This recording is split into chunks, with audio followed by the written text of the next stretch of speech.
जय मां विंध्यवासिनी, हर हर महादेव। आप सभी का स्वागत है हमारे यूट्यूब परिवार फेसबुक पेज पे।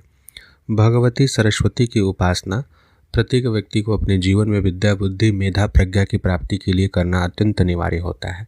विद्यार्थी जीवन में तो उन्हें उनकी साधना अवश्य करनी ही चाहिए।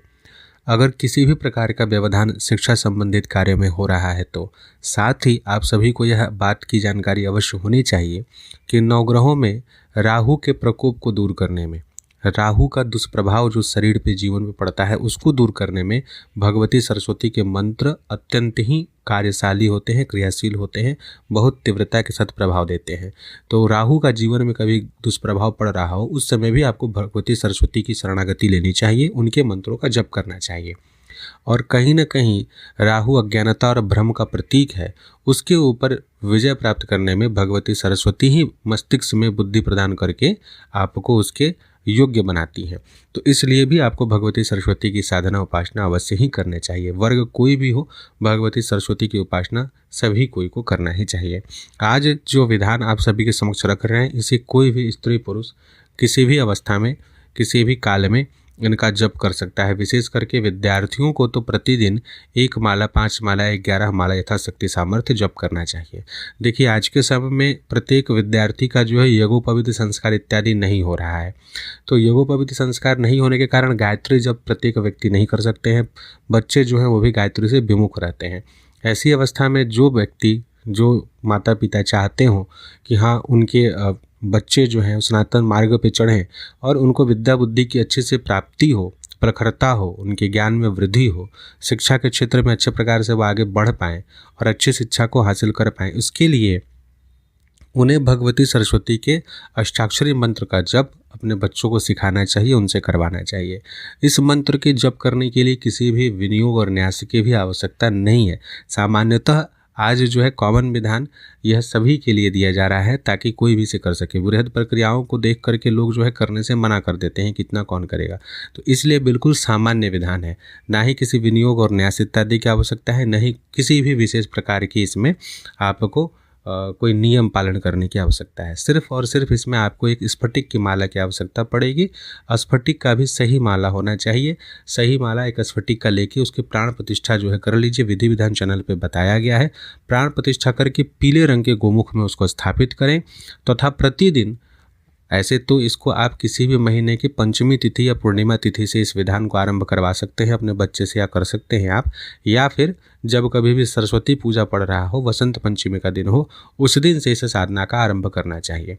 इस साधना का एक विशेष बात और है कि इस मंत्र को जप करने के पश्चात हवन करने की आवश्यकता भी बिल्कुल नहीं होती है। आप चाहें तो कर सकते हैं लेकिन हवन के लिए आप बाध्य नहीं हैं। तो इस मंत्र का जप, जो सरस्वती जी का अष्टाक्षरी मंत्र है, आपकी स्क्रीन पे दिखाई दे रहा होगा, इस मंत्र का जप प्रत्येक विद्यार्थी को प्रतिदिन 1 माला या 5 माला स्फटिक के माला पे जप करके और भगवती सरस्वती के बाएं हाथ में समर्पित कर देना चाहिए। ये अपने नित्य क्रम में इनको शामिल कर लेना चाहिए। तथा सुबह के समय के साथ साथ में अगर राहु का दुष्प्रभाव हो, जिनकी जन्म कुंडली में अभी गोचर में चल रहा हो राहु, या वर्तमान अंतर्दशा महादशा जो है वो राहु का चल रहा हो, जिसके कारण बहुत अधिक बुद्धि भ्रमित रहती हो, बहुत शरीर में कष्ट रहता हो, उन्हें भी शाम के समय विशेष करके उन बच्चों को इस अष्टाक्षरी मंत्र का जप कम से कम 5 माला जरूर करना चाहिए और अधिक से अधिक कम से कम 11 माला तो अगर कर लेंगे तो अति उत्तम है। अगर इतना ना कर सकें तो 1 माला तो जरूर ही कीजिए। आप स्त्री हो, पुरुष हो, बालक हो, बालिका हो, प्रत्येक को इस मंत्र का जप अच्छे से कर सकते हैं। साथ ही अगर आपको शिक्षा संबंधित बहुत परेशानी हो रही है, बहुत ज़्यादा व्यवधान उत्पन्न हो रहा है, आप याद करते हैं आपको याद नहीं रहता, भूल जाते हैं, ऐसी अवस्था में 2 चीज़ का सेवन करना चाहिए। क्या?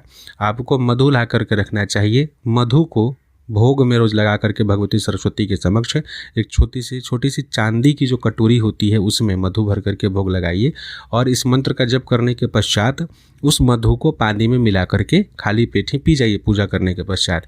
तत्पश्चात जो है आप अपने जो भी पढ़ाई करना हो, जो भी याद करना हो, उसको कीजिए। ज़रूर आपको याद होना शुरू होगा धीरे धीरे। ये लगातार आप अभ्यास करेंगे तो कुछ दिनों में आपकी मेधा शक्ति जो है बढ़ेगी। इसके साथ ही जो ताल मिश्री होती है उसको भी अभिमंत्रित करके, भोग लगा करके अभिमंत्रित करके, और उसे भी दूध में मिला करके, ठंडा दूध में मिला करके जरा सा, बिल्कुल हल्का सा, उसे भी खाली पेट में पिएंगे, उससे भी वृद्धि होती है। रात के समय में अगर करते हैं, राहु संबंधी समस्या है या बहुत ज़्यादा पढ़ाई में दिक्कत हो रहा है, तो अभिमंत्रित करके ताल मिश्री को रख लीजिए और रात को सोने के समय में दूध में मिला करके पी लीजिए।